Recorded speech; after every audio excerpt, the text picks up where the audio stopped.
Ini bukan cerita soal mudik biasa, ini cerita tentang penjaga yang datang dari alam yang tak terlihat. H10 Lebaran. Fitri memutuskan mudik lebih awal. Suaminya belum bisa ikut. Dia akan berangkat sendiri.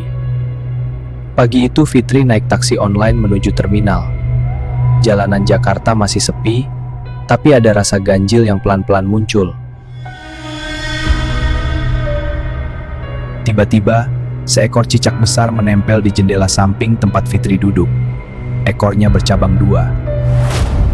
Fitri coba abaikan pertanda itu. Dia terus jalan menuju terminal Kampung Rambutan. Masih pagi, terminal hampir kosong. Di terminal yang sepi itu, ada rasa diperhatikan. Tapi Fitri mengabaikannya. Dia fokus pada perjalanan. Bus pagi itu memang sepi. Fitri duduk di kursi depan kiri. Dia tidak tahu, ini adalah perjalanan yang akan ia kenang seumur hidup. Bus mulai melaju. Jakarta tertinggal di belakang. Tapi perjalanan ini belum sepenuhnya milik Fitri seorang. Di luar dugaan, bus berhenti. Seorang ibu naik. Senyumnya lembut, terlalu lembut untuk seorang asing. Mau ke Magelang, Duk? Iya, Bu. Sendirian? Iya.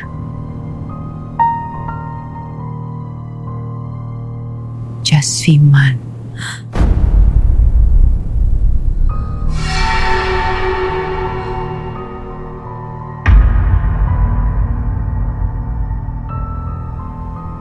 Bapakmu dulu orangnya sabar ya, Mbak. Selalu jaga anak-anaknya.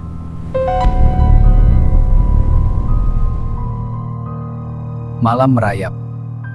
Bus melintasi tol Cipali. Satu-satunya cahaya adalah lampu bus yang berlari menembus kegelapan.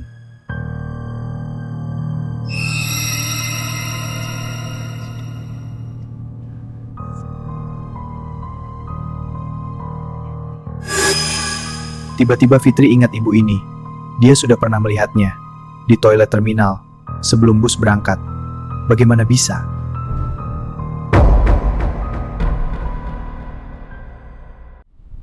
Dia sudah melihat ibu ini di toilet terminal sebelum berangkat. Sekarang ibu yang sama duduk di sebelahnya di dalam bus. Mustahil, atau memang begitu yang terjadi? Di rest area pertama, Fitri sekali lagi melihat ibu itu. Di luar bus, sudah di sana. Padahal Fitri tidak melihat dia turun. Fitri mencoba mendekati. Tapi ibu itu menghilang. Hilang di antara orang-orang yang ada. Seolah tidak pernah ada. Fitri kembali ke bus dan ibu itu sudah duduk di tempat semula, seolah tidak pernah pergi. Tidak ada yang bisa menjelaskan ini. Tapi anehnya, Fitri tidak merasa takut. Ada rasa nyaman yang tidak bisa dijelaskan, seperti dilindungi. Malam semakin larut. Bus melewati jembatan demi jembatan, membawa Fitri dan penjaganya semakin jauh dari Jakarta. Ibu itu berbisik dalam bahasa Jawa halus. Seperti doa yang sudah dihafal sejak lama. Rest area Palimanan, Cirebon. Bus berhenti untuk istirahat malam. Tidak ada yang tahu, ini adalah titik balik cerita. Perut Fitri tiba-tiba mules parah.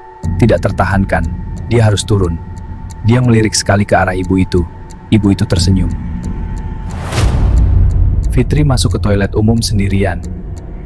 Tidak ada penumpang lain di sana. Sepi.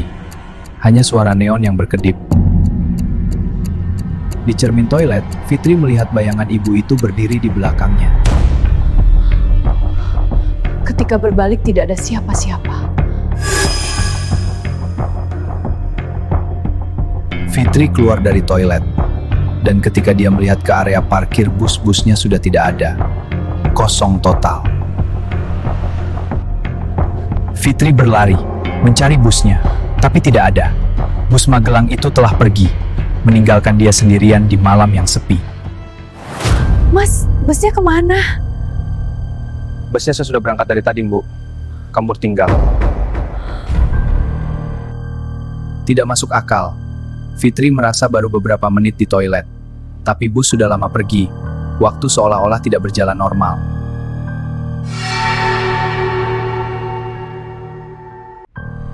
Tertinggal, sendirian, di malam hari, di tempat yang tidak dikenal, dan waktu seperti tidak masuk akal. Fitri menghitung, berapa lama dia di toilet? 5 menit? 10? Tapi busnya sudah lama pergi. Ini tidak masuk akal. Sesuatu yang tidak wajar terjadi di dalam toilet itu. Waktu bagi Fitri berjalan berbeda dengan dunia di luar. Di rest area yang mulai sepi itu, Fitri berdiri sendirian. Satu pertanyaan berputar di kepalanya. Di mana ibu itu sekarang? Aku bebas, Nas. Fitri menelepon suaminya, mencoba menjelaskan. Tiba-tiba sebuah bus melintas, jurusan Magelang. Itu satu-satunya jalan keluarnya sekarang. Fitri naik bus lain, harus beli tiket baru. Ini sudah tiket kedua malam itu. Tubuhnya lelah, tapi hatinya lebih lelah lagi. Di bus yang baru, Fitri diam. Badannya merinding terus sepanjang jalan. Tapi anehnya tidak ada rasa takut, hanya bingung. Sepanjang sisa perjalanan, Fitri tidak berbicara dengan siapapun. Malam berganti fajar, tapi pikiran tentang ibu itu tidak pergi. Pagi itu, Fitri akhirnya tiba di Magelang, kota yang selalu jadi rumah. Tapi dia pulang dengan cerita yang tidak biasa. Keluarganya sudah menunggu. Fitri memeluk mereka. Selamat. Tapi ada cerita yang harus dia sampaikan. Fitri menceritakan semuanya. Cicak berekor 2, ibu di bus, nama ayah yang disebut, toilet, bus yang menghilang. Mungkin kamu kelelahan, Mbak.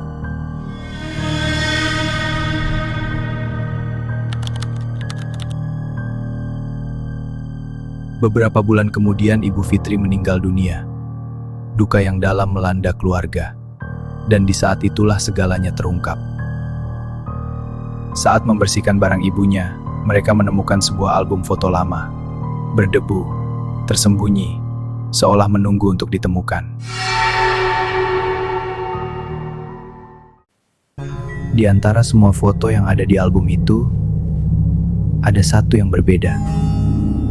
Satu yang akan mengubah segalanya. Foto-foto lama itu membawa kenangan. Masa muda Ibu Fitri, sahabat-sahabatnya, momen-momen yang sudah lama berlalu. Seseorang memungut foto yang jatuh itu, membaliknya, dan ekspresinya langsung berubah, menjadi sesuatu yang sulit dijelaskan. Wajah di foto itu, senyumnya, rambutnya, cara pandangnya, identik sempurna dengan ibu yang duduk di sebelah Fitri di bus malam itu. Mereka membawa foto itu ke Fitri, tanpa berkata apa-apa, hanya menyodorkan. Biarkan Fitri yang melihat sendiri. Fitri mengenalinya, langsung, tanpa keraguan.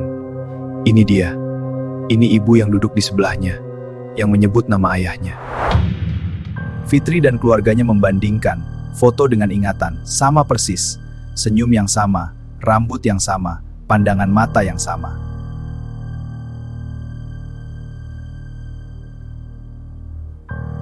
Ini Yusminah, sahabat karibnya ibu kalian. Yusminah, sahabat karib almarhumah Ibu Fitri, sudah meninggal sejak tahun 2017, 3 tahun sebelum peristiwa bus malam itu. Semua yang Fitri alami di bus itu bukan teror, itu perlindungan. Yusminah datang dari alam lain untuk menjaga sahabat lama, lewat anaknya.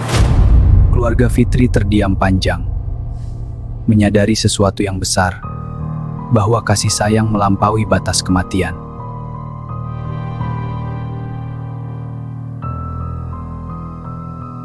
Alhamdulillah kamu selamat.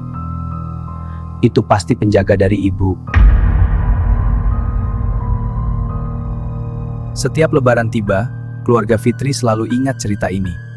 bukan untuk menakut-nakuti, tapi sebagai pengingat ada yang selalu menjaga. Dan terkadang, di momen-momen paling tenang, mereka merasa ada yang hadir, menjaga dari tempat yang tak bisa dilihat. Ini bukan cerita tentang hantu yang menakutkan. Ini cerita tentang cinta yang tidak pernah benar-benar pergi. Sampai jumpa di cerita berikutnya.